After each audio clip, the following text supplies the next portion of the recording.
fear. Ooh. Today we're going to go from fearful to fear fighters. We're going to learn how to turn our fear into fuel.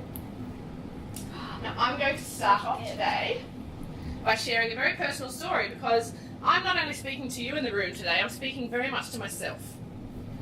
They say you teach on what you struggle with most, and overcoming fear and worry is something that has been a constant journey for me. Considering my last name is Warry, I think that's pretty funny. That's right. But people mispronounce it all the time, which is very funny. So, my son Sam, who everyone has met on the cruise, he's 11. He is in year 7, so year 6. And this year he said to me, Mum, I want to be able to catch the train home from school on my own. It's a 10-minute train ride. Sydney, not too bad. And I said, sure. And then all of a sudden thought, oh crap, what could go wrong? And I went from 0 to catastrophe in probably 3.5 seconds. Didn't share this with him, this is all in my own mind. So we worked on it, we looked at the route, we got him a mobile phone so he could text if he got lost, we did all the things and he was ready, and the day came.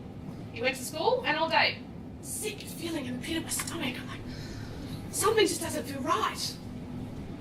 And the day progressed, no problems. I just wasn't on the ball, wasn't very productive, unfortunately. And I got to the end of the day where we'd agreed to meet him at the train station. I'm driving down the hill, still feeling a bit sick. And then I hear an ambulance siren in the distance. And I'm like, oh, something's happened. I felt physically ill. I'm imagining I went straight from driving my car to going, train crash, run over by something heavy, he's dead, my life's over, and that was where I went to. The ambulance crossed my path and went away from the train station. And that was when it hit me and I went, what have I done? Totally went from not too bad to a sick feeling in my stomach to living in catastrophe just because of my mind. Nothing had changed. How often do we do this? Is anyone with me? Can anyone relate to the story? We do it. So today, what are we going to cover? We are going to define fear. What is it? We know about it broadly, but we're going to get drilled down. Why is fear so powerful? We will cover the 6 deadly fears of entrepreneurs. I'm sure that you'll relate to at least one. And there is no prize having more than one. We will look at what fear is stopping you from achieving. Because it is stopping you guys. If you're living in fear of any kind, I will interchange today between fear and worry. Because worry is actually low-grade fear. Let's face it. And we will share tools to deal effectively with our fear. So tell me, let's define it. Before I do, let you guys do some work. What is fear? Thinking the worst.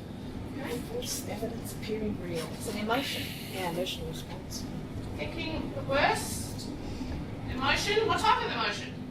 Negative. A negative emotion. It's old And a constricting emotion. brain thinking. Constricting.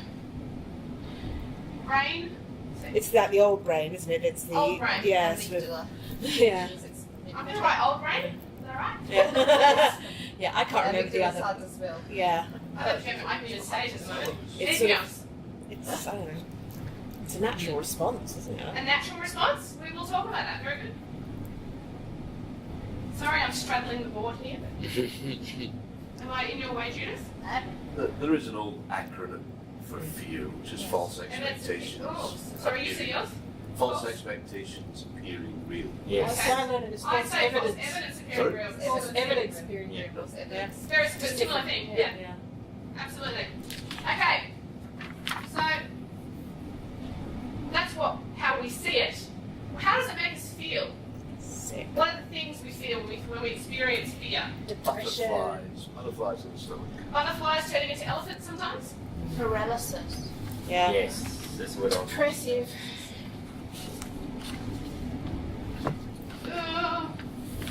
Depressive, anything else? I'm sure there's lots. Come on. Sick. Sick? Yeah. Sweaty. Yeah. Sweaty. Well, that's a lovely one, isn't it? I was very fearful today. Sweat comes from You felt sick and sweaty. My goodness. Yes. Anything else? What do we feel? Come on, we've all been there. That pain, you start to get Let's that say pain in your head, nauseous, that tightness. chest Tightness is pains, probably yeah. it, yeah. Tightness, tension. Tightness, tension. Yeah, tension's good. Yeah. Anything else? Restricted. Yeah. Palpitations. Palpitations, yeah. What is it? Okay. Pretty positive, huh? Just feeling good. Tongue-tied. Tongue-tied. I forgot my own name once. My own name. In a work setting. Anyone who knows me knows it's hard to shut me up. So the fact that I forgot my own name was pretty bad. Was it fear or was he hot? It was fear. I was in a big business Fear of the networking hot man. situation. It was my first real job. And we were going around the table and it got to me and I just went, "Ugh." And my boss went, bang! And I still went, "Ugh," and he went, Kylie! Said my name. And then I forgot where I worked. Wow. Ridiculous. Totally ridiculous. So my definition. Negative emotion based on the expectation of doom or catastrophe. Now this is the clincher. Real or imagined. How many times does it come true? Very rare. Very rarely. We'll look at some stats in a moment. So why is it so powerful? Nice line. That's me sometimes. Why is it so powerful? Okay. Stats. 40% of our fears and worries never happen.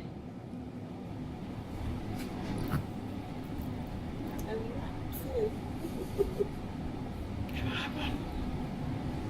30% are in the past, but we can't do anything anyway. 12% are other people's business, so don't worry about it, it's none of your business. 10% is about sickness, real or imagined.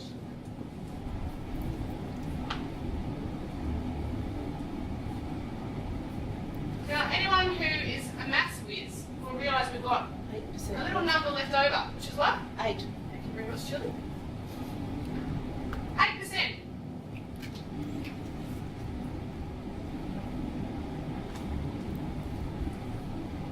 That will possibly occur.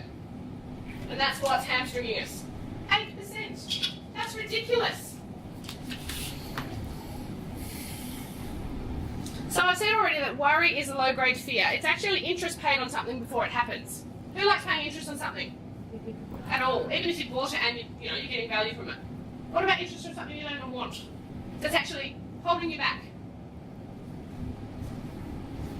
So we were only born with 2 fears. Who knows what they are? Falling. Fear of falling. That both just went. and myself. yeah. As I say, On falling. cue. and loud noises. Loud noises. Very good. Yeah. Arguably for survival. So that makes sense. So in your first page when you turn over, you'll see a list. There's 33 fears there that are common. Now please don't think that I'm minimising here, but look, when I look down this list, sometimes I just have to go, you've got to be kidding. Let's just read some of them out. Anything that just grabs your attention and go, what on earth?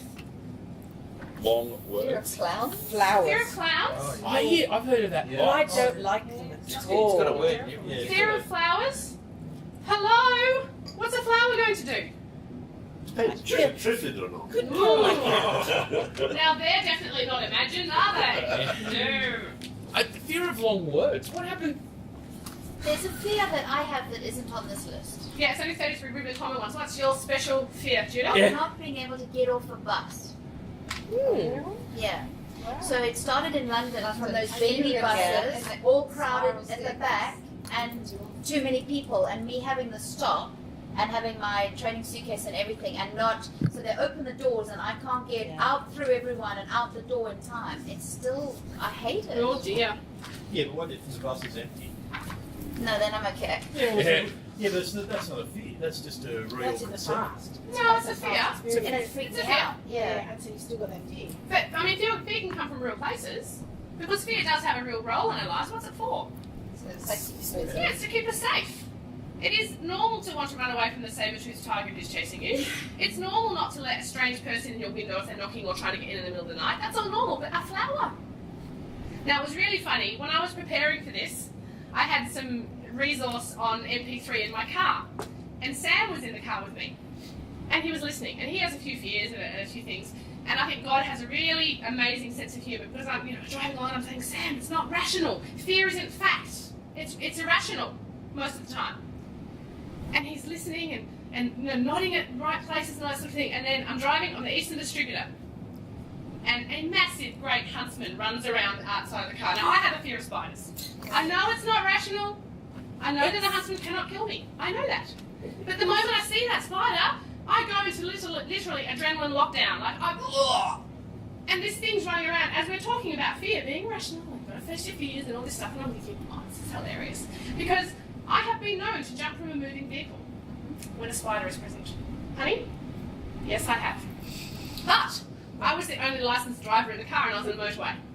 So I sat there locked to the steering wheel going, this is going to be okay. So sure, I'm not minimising fears because I know what it's like to have fear. The thing is that if it's stopping you from getting somewhere where you want to go, you need to deal with it. And as Judith said before, thank you for the segue, awareness is the first step.